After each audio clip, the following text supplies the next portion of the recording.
बहुत प्रभावित हो जो मैंने इतना ऊर्जा का संचार आप सबके अंदर किया। और बच्चों जो उज्जवल भारत के नव भविष्य होते हैं उनको गढ़ने वाले हमारे गुरुजनों के अंदर एक नए उत्साह का संचार किया। ऐसी प्रतिभावान व्यक्तित्व को छत्तीसगढ़ सरकार और छत्तीसगढ़ बाल आयोग की तरफ से अभिनंदन करता हूँ, नमन करता हूँ। पंडित शर्मा जी, पवन शर्मा जी का ध्यान आकर्षित करूंगा। जल्दी आपको छत्तीसगढ़ में भी हम न्योता भेजेंगे और छत्तीसगढ़ी व्यंजनों का लुत्फ उठा के आपको छत्तीसगढ़ से मुलाकात। विधिवत इस कार्यक्रम का प्रारंभ करते हुए मैं आप सभी को नमन करता हूँ, प्रणाम करता हूँ। इस कार्यक्रम का बतौर मुख्य अतिथि यहाँ उपस्थित हम सबकी मार्गदर्शिका प्रख्यात चिकित्सक जानी पहचाने जाने वाली शख्सियत डॉक्टर गीता खन्ना जी का मैं बहुत अभिनंदन करता हूँ। साथ ही इस मंच पर विराज और फिर मैं नाम ना जानता हूं तो मुझे क्षमा करिए। और इस देवभूमि के उपस्थित सभी गुरुजनों को, प्यारे प्यारे बच्चों को भी मैं नमन करता हूं, प्रणाम करता हूं। और बहुत ही खूबसूरती के साथ, हेलो आवाज है, बहुत ही खूबसूरती के साथ कार्यक्रम का संचालन करते हुए खूबसूरत व्यक्तित्व की धनी जिला कार्यक्रम अधिकारी मैडम जैन मैडम, आप सभी का प्यारे प्यारे बच्चों को और यहाँ उपस्थित सभी साथियों को मैं हार्दिक अभिनंदन करता हूँ। मैं अपना परिचय देता हूँ। छत्तीसगढ़ राज्य से मैं छोटे से राज्य से आता हूँ। अब माननीय मुख्यमंत्री जी के विशेष आशीर्वाद से बाल आयोग का सदस्य बना हूँ, पेशे से मैं निभता हूँ। माननीय अध्यक्ष मैडम खन्ना मैडम के विशेष निवेदन पे हमें ये सौभाग्य प्राप्त हुआ कि हम आपके तपोभूमि में, देवभूमि में जो भारत में विशेष महत्व और स्थान रखता है, हम यहाँ पर आपके पास आपसे मुलाकात करने, भूमि के दर्शन करने, गुरुजनों से मुलाकात करने का सौभाग्य हमें प्राप्त हुआ।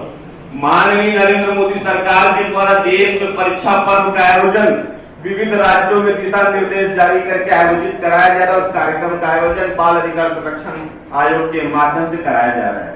बीते 2 वर्षों में वर्ल्ड पेंडेमिक में जो बच्चों ने, लोगों ने और दुनिया के हजारों करोड़ लोगों ने जो त्रासदी झेली है, उससे जो व्यापक असर हमारे उज्जवल भविष्य बच्चों पे जो पड़ा है, इस अवसादग्रस्त के वातावरण से उनको बाहर लाने के लिए और हमारे देश की आने वाली पीढ़ी को उचित रास्ते में ले जाने के लिए इसका आयोजन किया गया या बनाया गया, ऐसा समझता हूँ शर्मा जी, एम राइट?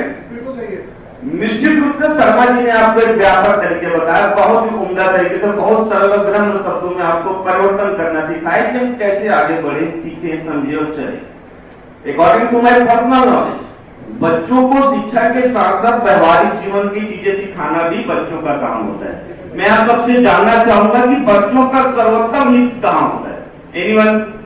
बच्चों का सर्वोत्तम हित कहाँ होता है? उनके घर पर होता है। परिवार में बच्चा सबसे सुरक्षित होता है। जो चीजें अपने घर में सीखता है वो जीवन काल पर्यंत उनके काम आती है। तो बच्चों को हम किताबी ज्ञान के अलावा सामाजिक चीजें, सौहार्दता, ईमानदारी, समर्पण और सबसे महत्वपूर्ण है हमारे सनातन धर्म का दया और दान और सहयोग का भाव। जब कोई इंसान भावुक होता है, सरल होता है, दूसरे के प्रति दया, विनम्रता और सहयोग की भावना होती है, तो निश्चित रूप से अपने जीवन में ऊंचाइयों के आयाम को वो छूता है।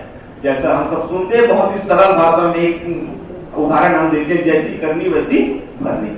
जीवन में कई उतार चढ़ाव से लोगों की मुलाकात होती, पर आपके अगर कर्म अच्छे होते हैं तो निश्चित रूप से आने वाला उसका फल भी अच्छा होता है और कई कठिनाइयों में आपको अच्छी सहयोग, सद्भावना, प्रेम, व्यवहार लोगों से, आसपास के लोगों से आपको मिलता है। तो किताबी ज्ञान के अलावा बच्चों हम अपने अंदर दया, प्रेम और सहयोग की भावना को रखें। और स्कूली शिक्षा के साथ साथ मेरी अध्यक्ष मैडम से कारनाते चर्चा हो रही थी, मैडम अध्यक्ष का ध्यान आकर्षित करना चाहूंगा।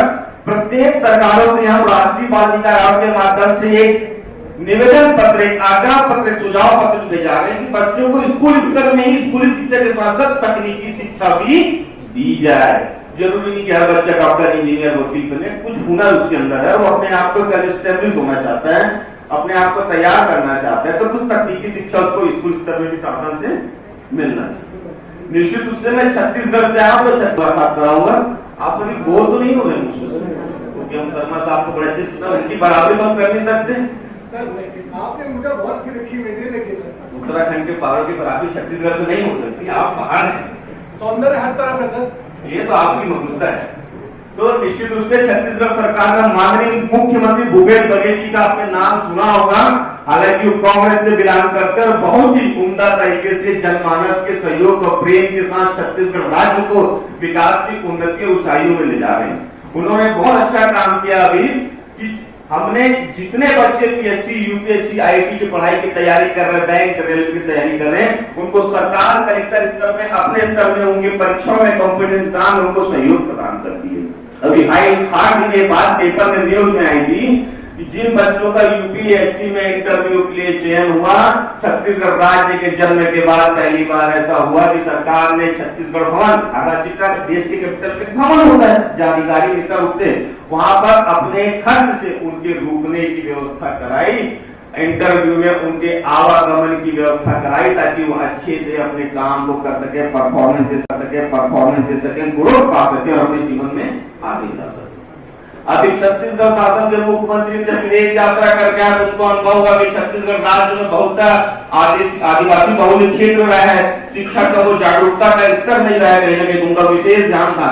अभी छत्तीसगढ़ में उन्होंने हजारों की संख्या में, आपने पेपर में गूगल में सर्च करेंगे बच्चे, स्वामी आत्मानंद के नाम से हमने इंग्लिश मीडियम स्कूल खोला है प्राइवेट स्कूलों की तर्ज पर। माननीय अध्यक्ष महोदय, आपका ध्यान आकर्षित कराऊंगा, आरटी में जो 6 से 14 साल के बच्चों की अनिवार्य शिक्षा का हम सहयोग करते हो तो करते ही करते हैं। स्वामी आत्मानंद स्कूल में हम कक्षा नर्सरी और कक्षा प्राइमरी से निःशुल्क शिक्षा प्राइवेट स्कूल से स्तर से बढ़कर भी हम प्रदान कर रहे हैं और एक क्लास में 50-100 बच्चों का एडमिशन माननीय मुख्यमंत्री जी खुद मॉनिटरिंग कर रहे हैं और व्यापक पैमाने पर आवेदन आए हैं। और स्कूल का स्ट्रक्चर भी हमने अलग से बजट पारित किया है। प्रदेश के हर ब्लॉक में, हर जिले में लगभग स्कूल बन के तैयार हो गया, आपको गूगल में देखने मिल जाए। तामनीवर जो छत्तीसगढ़ राज्य ने किया, आप सुने होंगे, गाय माता का गोबर। हिंदुस्तान में, वर्ल्ड में एक ऐसी सरकार है, छत्तीसगढ़ सरकार भूपेश बघेल जी के नेतृत्व में, जो गोबर को खरीदती है।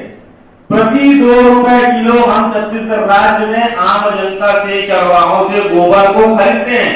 छत्तीसगढ़ राज्य में किसी सड़क में आपको गोबर पड़ा हुआ नहीं मिलेगा। और आत्मानंद में गोबर के गरीबों को सहयोग करना, किसानों को विभिन्न योजनाओं में सहयोग करना, उनको बोनस करना, उनका ऋण माफी करना। स्वामी आत्मानंद स्कूल और पीएससी, यूपीएससी स्कूल के बच्चों को शिक्षा के लिए ट्यूशन प्रदान करना, कोचिंग प्रदान करना, अगर इंटरव्यू काल आया तो उनको आवागमन की व्यवस्था करना।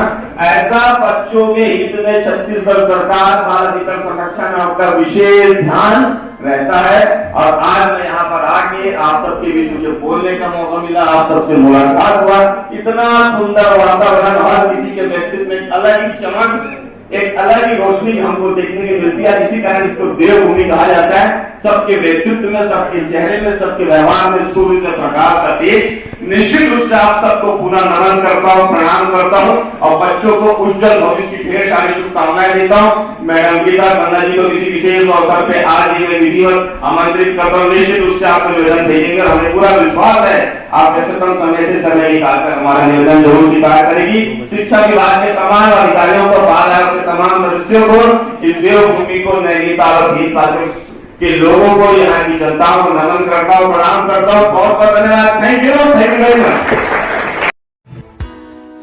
इस तरह की तमाम छोटी बड़ी खबरों के लिए हमारे चैनल को लाइक, शेयर और सब्सक्राइब करें।